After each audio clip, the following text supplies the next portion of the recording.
All right. Well, welcome back to another OSHA Quick Take with Conn, Maciel, Carey, and I'm Scott Cuthbert with Safepedia, and I have Dan Deacon and Eric Conn with me today, and we're going to be checking in at the beginning of the year. They did a little bit of a forecast as to what to expect from OSHA in 2023, so we get to sort of check in and see how accurate those predictions were.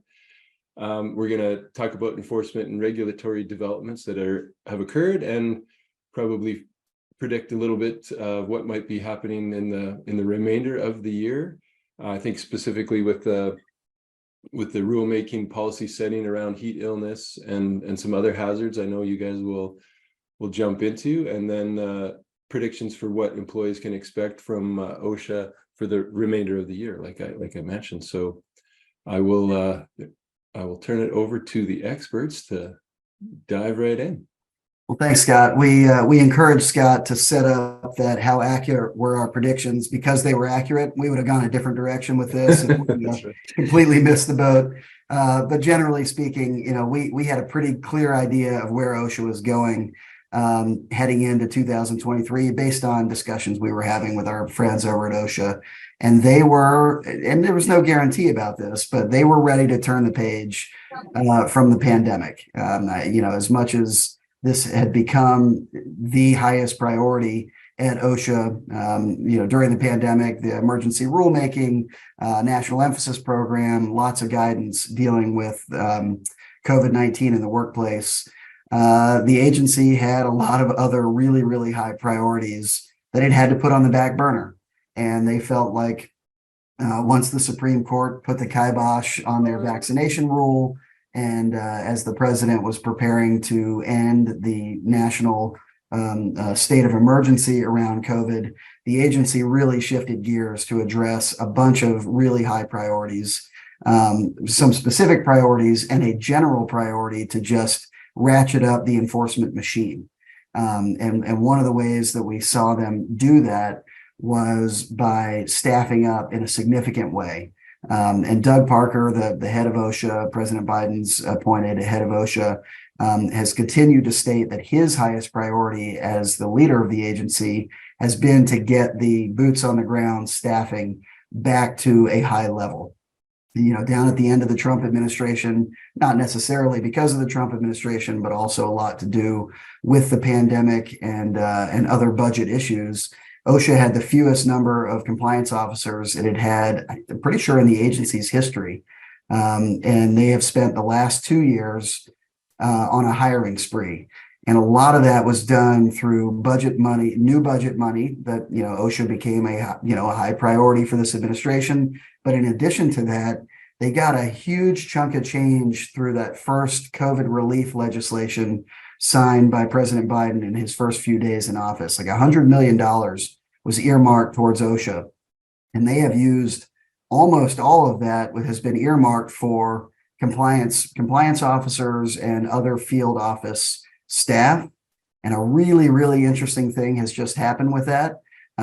This is part of the forecast for the future, is that if you recall the debt deal that was just finalized, one of the big giveaways by the administration, or one of the big concessions by the administration to the Republican Congress, is to refund to the Treasury, unspent COVID relief dollars.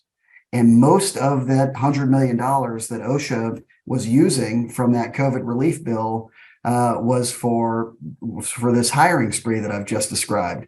That is not spent money. It's spent for the people that they've already hired for the period of time that they've already been there. But most of that $100 million was earmarked for the next couple of years of salary for these new compliance officers.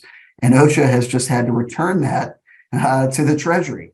So it will be fascinating to see what impact that has on OSHA's operations, on its continued efforts to staff up, and to the extent that it continues that effort, where those dollars come out of, because I guess money is fungible, but it's finite, and they just lost a big chunk of it. It's a relatively small budget agency, and they just gave a bunch away. But despite that, we really have seen, I think, the biggest notable trend at OSHA this year so far has been that continued big increase in compliance officers, staffing, and as a result of that, a really remarkable new trend of enforcement at OSHA. And that's one of the things we'll get into in detail in our program later in this month is, the numbers of OSHA inspections that OSHA is doing. They're returning to pre-pandemic levels. The number of citations and significant enforcement actions the agency is issuing are setting records. So that's the general enforcement trend. And then the other thing we'll get into in July, in our program in July, is the specific new enforcement tools and initiatives that OSHA has launched. Right. And I forgot to mention at the top that the full webinar will be held on July 20th. We'll have the link for that so people can register for that as well. But you guys will be diving into much more detail on the 20th. So for sure. Great.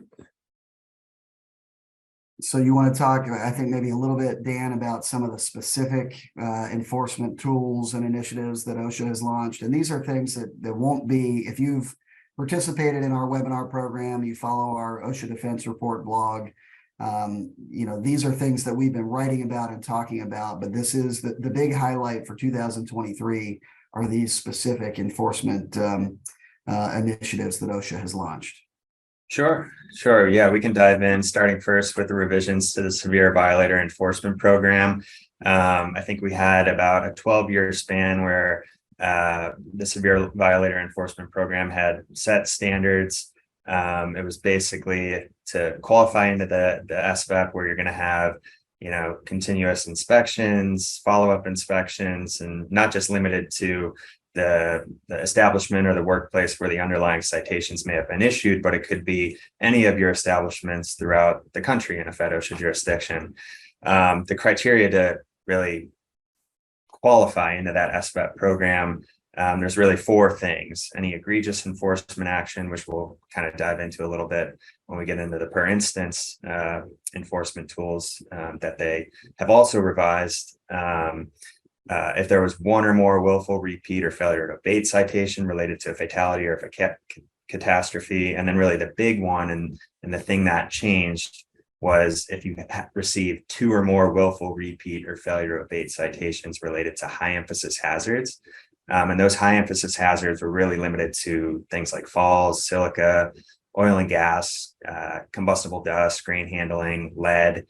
So that it was limited in that sense. And what OSHA has done here is eliminated that high emphasis hazard criterion and replaced it with basically a new category where all you need to receive is two or more high gravity, willful, repeat, or failure to abate citations in the same inspection involving any hazard or standard at all. So it really kind of lowers the bar for qualifying into the Severe Violator Enforcement Program, where you don't need to have a citation based on a high emphasis hazard. It really just needs to be a high gravity hazard, which could be, anything, related to any of the standards under OSHA's book. So if it was a high severity and there's a greater probability criteria, that's where you fall into that high gravity category. And based on the data that we've collected, there would have been 100 or more cases last year alone that would have qualified into the SVEP program. So we expect to see an increased number of employers qualifying into that program as we move forward throughout the year. And it's a really big deal because that category that Dan's talking about, those high emphasis hazards, that accounted for like almost 80% of the employers that qualified into SVEP were qualifying with repeat violations of that small subset of specific standards. By eliminating that criteria, you just open the door wide open for tons and tons more employers to get tripped up into this program. And it also means, and this has been my criticism of the Severe Violator Enforcement Program, is that it's targeting the wrong employers, it's targeting the wrong industries, it's targeting the wrong hazards, even before this change. And now with this change, by definition, it's going to sweep in a bunch of employers who have been tripped up by things that by definition are lower emphasis hazards. are not, part of, OSHA's focus. And it's going to result in OSHA having to redirect a lot of time and attention away from high emphasis hazards to lower emphasis hazards. And, I think it's already been, for a lot of reasons, been a broken program, and we'll get into more detail about that in the full program. But I think now it is just becoming it's going to become a mess and a terrible headache for a lot of employers that don't at all deserve to be smeared with this severe violator tag. But that's what we're headed for. Yeah, and I know we did a quick take earlier in the year, and I know you guys covered in detail as well what to do when the OSHA inspector shows up. So definitely refer people to that webinar if they haven't watched that one. I know there's been a lot of discussion and uncertainty around the heat illness standard being changed. Is there any additional clarity on that one since we last spoke? Yeah, a lot of activity on the heat illness rulemaking. And so this is Fed OSHA right now has no heat standard at all. They are very heavy in enforcement in heat illness, but it's all been under the general duty clause. And as a vehicle for that, a national emphasis program that OSHA launched last year focused on heat illness. But they've been engaged in a rulemaking since the start of the Biden administration. So, just a couple of years, but it has been for sure the highest priority at OSHA. I would say even more than COVID has been a focus on trying to get a heat illness rule either done or as close to done as possible during the Biden administration. And a big change or a big development in that rulemaking happened within the last month that we'll get into in some detail during our webinar on July 20th, is that OSHA has now kicked off the SBREFA process, the small business regulatory review process. And that is for significant rules. They don't have to do a SBREFA for every rulemaking, but they have to do it for every significant rulemaking. So they've characterized this one as a significant rulemaking, which means it's going to be expensive and incredibly burdensome on the economy. But it is the most important step in the rulemaking process from the employer standpoint, from industry standpoint, because OSHA, I'll say this, they don't often listen to employers. They don't often care what employers have to say about their rules and their rulemaking, but they do care what small business has to say. And so this SBREFA process is an opportunity for small business to get to the table with OSHA to share their concerns, to share their recommendations, to share their feedback about the direction that OSHA is taking the rule. And OSHA listens to them. So that's an important step in the process. It's also important because it's the first time that industry gets to see usually a proposed rule. It's not always as detailed as specific regulatory text. Usually it is, but at the very least, it would be a pretty detailed outline of what this rule might look like. And we have at Maciel, Carey, we've organized a coalition, or we're still organizing a coalition of employers, large and small, trade associations across all industries that may be impacted by this rule to participate in the rulemaking. And we have already identified at least one small entity representative, and we're aiming to have 2 or 3 at the table for the SBREFA process. So even if you're a large employer, participate in the coalition, you can have your thoughts and your concerns and your recommendations funneled to OSHA through the SBREFA process, through the SIRs that are participating through our coalition. So that's something that you're interested in, listen to our full webinar on the 20th. We'll get into that, or just reach out to any of your favorite attorneys at Maciel, Carey, and we're happy to share more detail about that. But that is a rulemaking that's humming along right now. We're about to see perhaps regulatory text, or at least a pretty detailed outline of the rule, and the SBREFA process will be kicking off by the end of the summer here. So that's a big development there. Yeah, back in May, I believe the National Advisory Committee on Occupational Safety and Health, I think they had a kind of formulated the proposed rule, so to speak. Right. It hasn't been formally announced or published in the Federal Register or anything. It's going to have to go to OSHA for review. And so, yeah, the outline is basically there, the nuts and bolts of proposed rule. It's just getting through that rulemaking process now, which should kick off shortly. And that's what, and OSHA was waiting to kick off SBREFA, waiting for the recommendations from NACOSH. They have those now. Yeah, it's going to really kick into gear now. Great. And you mentioned that still opportunity to get involved in the coalition. You'll dive into that on the 20th. Is there a sort of window for people to get involved in that, or? Yeah, I mean, so there will be opportunities to join and participate throughout the entire rulemaking, which may still go for, a couple of years or even more than a couple of years. But the ideal opportunity is right now, because like I said, the SBREFA process is the best opportunity to impact a rulemaking. The SBREFA process is about to kick off, or it's kicking off right now. So now is the perfect time to get in. It's a fee-based program, but a lot of value add to that. We're continuously updating our members about what's going on with the rule. We've written already like 4 sets of comments, participated in a bunch of public meetings. So it's a great outlet for employers or trade groups to participate either anonymously or by name through our group. We identify the industries we represent, the size of the coalition, but not identify specific employers if that's their preference. Right. Great. Was there anything else that we missed? One big thing that I would say that is about to drop, and it may happen between the time of this quick take and the time we have our meeting or our webinar on the 20th, is OSHA's been working on its electronic record keeping rule. This is the rule where employers collect, maintain their private internal injury and illness record keeping data, and then once a year, certain employers are required to submit electronically their 300A annual summary data. The Biden administration has been working on a rulemaking almost since the day Biden took office to restore some provisions of the e-record keeping rule that were rolled back during the Trump administration. And those provisions would have larger employers submitting more data, not just the annual summary data, but data from their 300 logs, the individual records of injuries and illnesses, and data from their detailed 301 incident reports, and also to expand the number of employers that are covered by the rule at either level. That rule has been, a proposed final rule has been at the White House for a couple of months already.